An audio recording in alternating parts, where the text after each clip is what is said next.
అన్నం పెట్టుకున్నానండి. పెట్టుకొని ఇది వచ్చేసి కారపొడి. ఈ కారపొడి వచ్చేసి కొత్తిమీరతో చేశానండి. కొత్తిమీరతో కారపొడి చేశాను. అవంటే వీడియో అయితే పెట్టలేదండి. కొత్తిమీరతో కారపొడి చేశాను. కొత్తిమీర కారపొడి అండి. ఇప్పుడు ఇది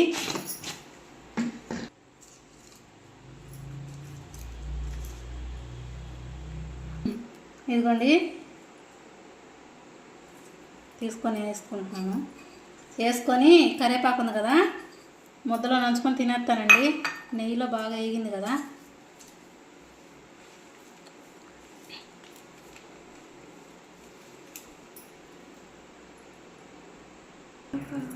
ఇదిగోండి మొత్తం కలుపుతున్నాను. వేడివేడి అన్నం కదండి, చక్కగా కరిగిపోయింది. చూసారా నెయ్యి కూడా.